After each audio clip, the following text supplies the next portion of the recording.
है तो उसे मगरिब से निकाल के दिखा। नमरूद खामोश रह गया।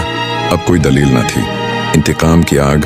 नमरूद ने कहा कि अगर तुम वाकई सच्चे हो तो हम तुम्हें ऐसी आग में जला देंगे जिसका तसव्वुर भी तुम्हारे रब ने न किया हो। पूरे बाबल में लकड़ियां जमा की गईं। लोगों ने दिन रात काम किया। आग इतनी बड़ी थी कि पर्दे ऊपर से गुजरने से जल जाते। हजरत इब्राहिम को रस्सियों से बांधकर मंजनीक में रखा गया।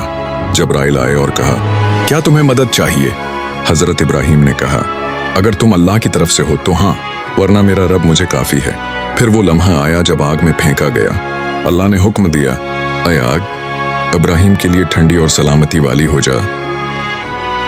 आग में हजरत इब्राहिम के लिए बाग बन गया। उनके जिस्म को तकलीफ न हुई, बल्कि वो परसुकून बैठे रहे। कौम हैरान, नमरूद खामोश। एक जुमला गूंज रहा था, अल्लाह जिसे बचाना चाहे इसे दुनिया की सब आगे नहीं जला सकते। नमरूद का गुरूर और अल्लाह की पकड़। आग के बाद का बाब मंजर। नमरूद का दरबार, आग बुझ चुकी है मगर गुरूर बाकी है। हजरत इब्राहिम आग से सलामत बाहर आए। कौम दम बखूद थी। कुछ लोग ईमान लाने लगे जैसे हजरत लूत अलैहिस्सलाम, लेकिन नमरूद वो तो शिकस्त मानने को तैयार ही न था। वो समझा कि ये जादू है या हजरत इब्राहिम के पास कोई खफिया ताकत है। नमरूद ने दरबारियों से कहा, इस नौजवान को अपनी सल्तनत से निकाल दो, ये फितना है, ये मेरे निजाम के खिलाफ बगावत कर रहा है। चनांचे हजरत इब्राहिम को मुल्क बदर कर दिया गया, लेकिन वो गमजदा नहीं थे, बल्कि उन्होंने फरमाया, मैं अपने रब की तरफ हिजरत करता हूँ, बेशक वो बहुत बुलंद और हकीम है।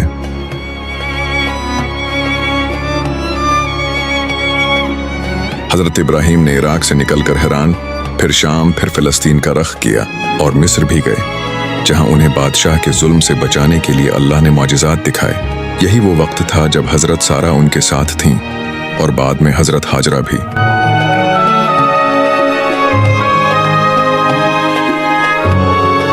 नमरूद को सुकून न आया। वो इब्राहिम को मुल्क बदर कर चुका था, लेकिन उसका गुरूर और अलाहियत का दावी बरकरार था। उसने एक अजीम उलशान मंदिर बनवाया जिसके अंदर सोने के बत, चरागां और लाखों मुरीद होते। लोगों को मजबूर किया कि वो सिर्फ नमरूद को रब माने। हजरत इब्राहिम के मानने वाले जो छिपकर ईमान लाए थे, उन पर सख्तियां बढ़ा दी गईं। हजरत इब्राहिम ने दुआ की, ऐ मेरे रब, क्या जालिम कौम को हिदायत दे या उनसे हमें नजात दे।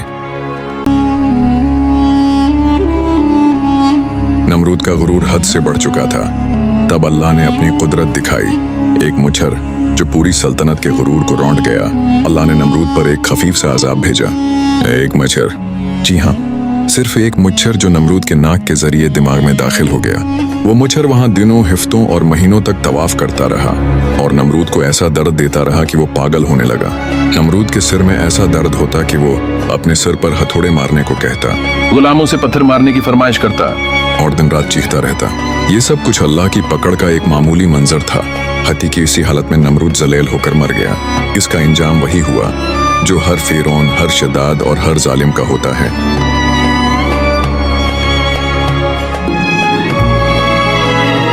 हजरत इब्राहिम ने नमरूद के खिलाफ कभी फौज नहीं बनाई।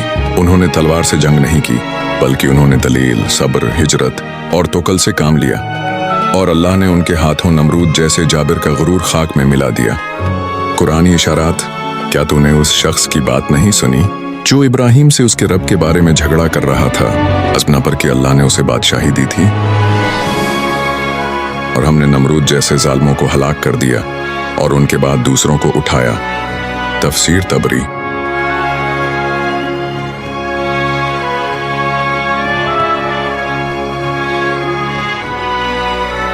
एक दिन हजरत इब्राहिम को ख्वाब आता है।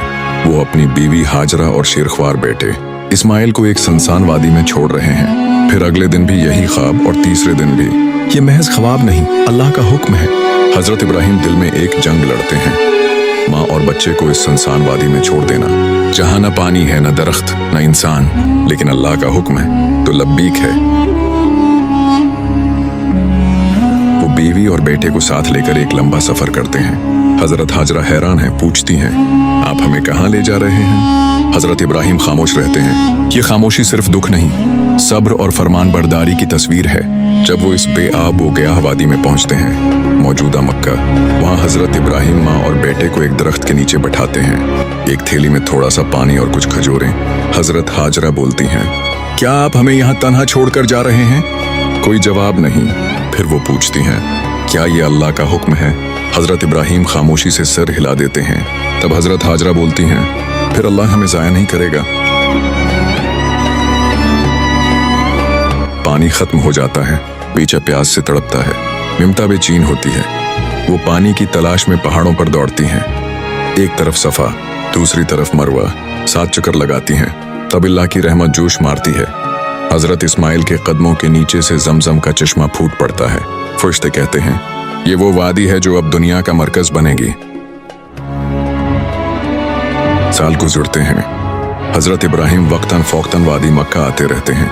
हजरत इस्माइल अब एक मजबूत, खूबसूरत और फरमानबरदार नौजवान बन चुके हैं। बाप और बेटे मिलकर काबा की बुनियाद रखते हैं, वो घर जो सिर्फ अल्लाह वाहिद की इबादत के लिए बनाया जाता है।